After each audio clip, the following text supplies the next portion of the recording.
Today is February 20, 2015, and this video is to discuss the future of the city of West Covina and pretty much every city in California, and this will go nationwide if California leads the example. Now, before getting into this video, if you have not been following my videos or you are not aware of the West Covina general plan, you really should watch this video first. It will be linked in the description of this video you are watching now. It is titled 100% Proof of the Agenda to Open the Borders, House Illegals, Change Voting Blocks Forever. And this directly applies to what I'm talking about over here in West Covina because this is the agenda as a whole. And I want to make a note, not one time will you hear me speak in this video. This video is a compilation of all the speakers I have watched and recorded over the last few months, and it's all in their own words. All I'm doing is putting it together and putting it into context so you can understand what's really going on. So what is the future of West Covina? Well, currently right now, they're discussing the general plan update of the city, and the general plan update of the city is a lot of things, but the main thing that they are trying to sell to the public is they want to create a new downtown area, a walkable city where you do not need to take cars anymore, where you will take public transportation or you will be walking to most places. Now, I stumbled onto this a couple weeks back and I haven't made any videos about it because I just hadn't had a chance to go over there and see it for myself. But back in 2011, the city of West Covina, the planning department approved the lakes at West Covina, and what this is a 450 unit building that is mixed use that has 20,000 square feet of retail on the bottom. So this is your typical mixed use facility where the jobs are on the bottom and the houses are on the top. And if the central planners get their way, you will live in that building and you will work right below and you will never have to leave because everything you need is right there in that building. And that is part of the future of West Covina. It is the control of all movement. So this is their vision of how they expect to look someday in the future.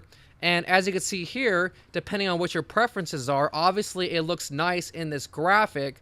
I personally am not a fan of this type of development because I know exactly what their agenda is, what their plans are, and what you are looking at right here specifically falls right into this agenda. That's why, as I have been saying for a while, all these buildings are 3-story buildings, and right here in this graphic, we have what looks like 3 stories of apartments, and then you have your retail here on the bottom. Now, I'm going to give you a parallel of what this world looks like when it is in a country that is under full-blown tyranny and where the people are total slaves to their own government. So over in China, the Foxconn Apple factory, Foxconn workers live in prison cells while making iPhone 5. And look at this picture here. Dormitory rooms at Foxconn's iPhone 5 factory sleep as many as 12 people on cold steel beds and what can only be described as large prison cells with concrete floors. They have even placed bars on the windows to complete the prison cell theme going. So these are mixed use buildings over in China where you live in the dormitory and you go to work in the factory. And what is the result of all of this? The result is they have placed suicide nets outside the building because people were so miserable living in this type of setting that they were actually jumping out the windows of their apartment buildings to their death.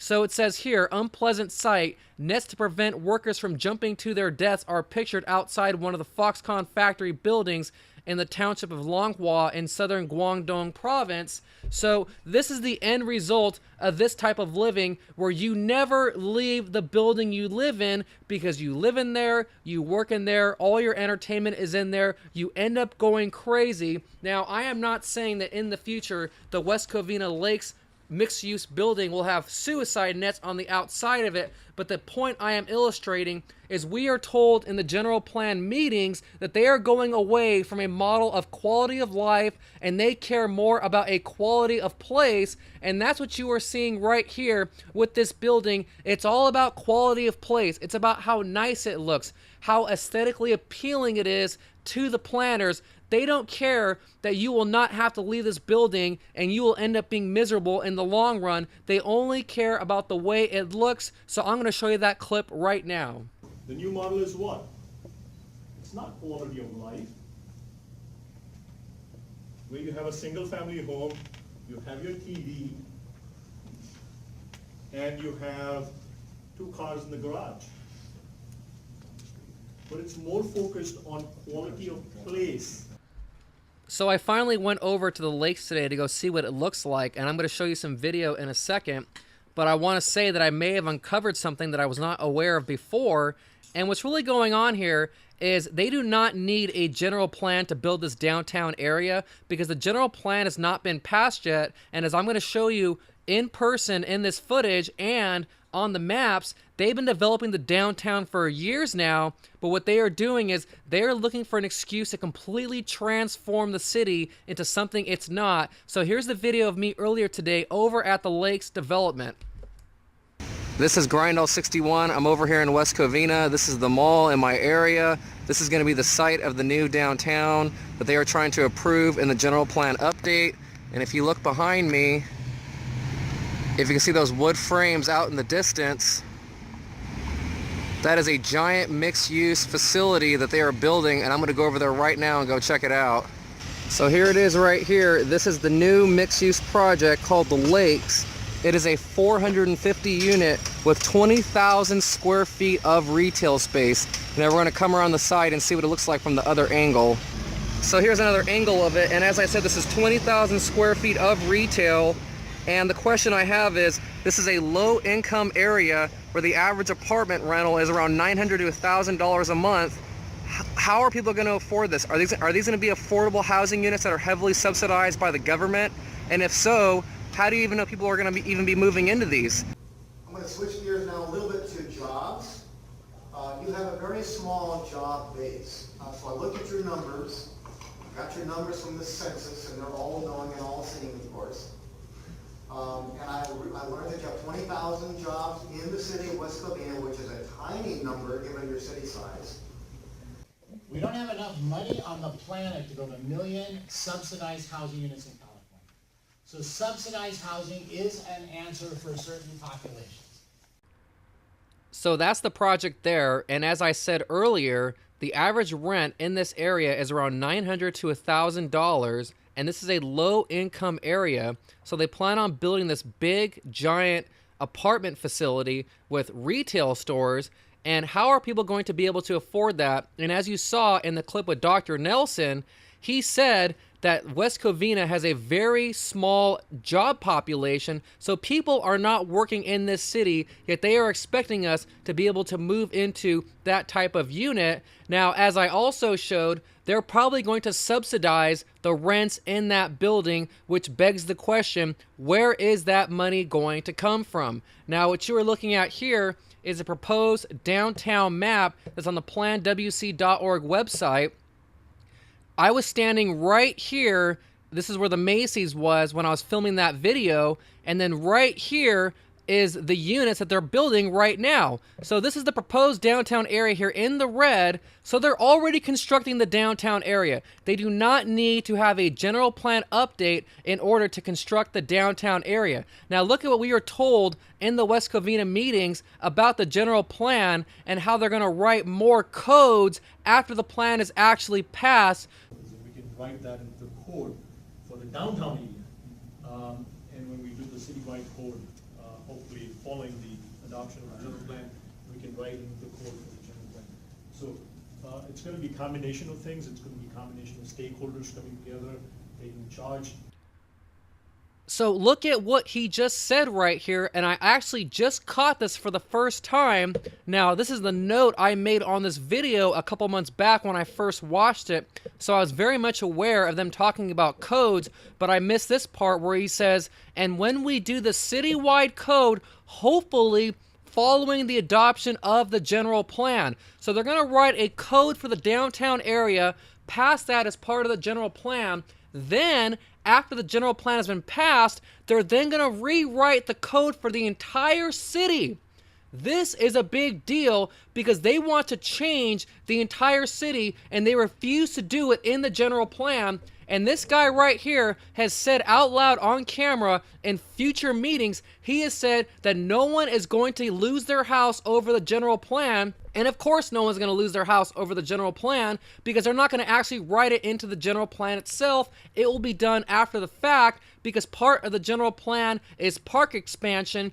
And for them to have everyone live within a half mile of a park, which is what they are proposing, people have to lose their property. Now, they can't actually write that as part of the original plan because they will not be able to pass it. So what they're going to do is they're going to write that part of the code into the plan. After the plan is actually passed, then they will insert it through, I guess you could say, a backdoor channel when nobody's looking. And this very much reminds me of Nancy Pelosi telling us you can't see what's in the bill until we pass it. And that's exactly what this is. We will not see the full scope of the general plan until after it is passed. Now, the reason why I am showing you this is because they want to have system change, and that is exemplified right here in this quote. I guess the question is, where is the political will? It doesn't seem to be coming from the real estate industry. It certainly isn't come from the legislators, whether they're state or federal. You find it in editorials, you find it in studies, but where is, and you can have minor reforms, but to do it systematically, to really change the trajectory, where's the political will? They want total system change. They want to transform the city into something that it is not currently. And the reason why I am making such a big deal out of these codes is because we already have code enforcers knocking on our doors, trying to come into our houses so they can inspect us. And that's what's going to be in the general plan after the first draft of it is passed. They're going to put in all those little intrusions of the government when no one's looking. So here's what it looks like when they knock on your door and they try to harass you about codes. And this is why I am making such a big deal about this. How are you? Hi, how are you, sir? Fine, thanks. Health inspectors, I'm Chi. This is Inspector Noe. We're just doing a routine inspection going around. In your room, any problems like leaking, damage, mice, rats, or how are you doing? Why do you got to inspect the inside of the house? To see if you have violation of health and safety codes of California and Los Angeles County.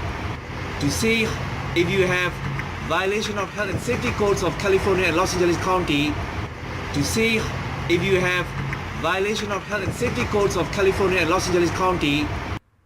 So that's what code enforcement looks like. What they are going to do is they are going to pass the codes for the downtown area in the general plan update. Then, after the fact, they're going to rewrite the entire city code. And as he said, state coders are going to come together and take charge. That means the state of California is going to determine how you live your life. That is why you should be against the general plan update. And as I said earlier, part of the general plan is the expansion of the park system, which I have covered extensively in other videos. You can see those in my playlist under West Covina General Plan Update. There's a whole playlist just for those videos.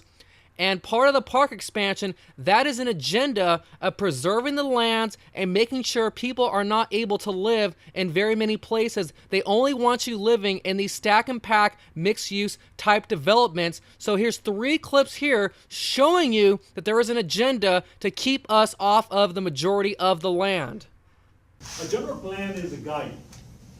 It's a guide that tells folks that are making constant decisions on city matters, the city council, the planning staff,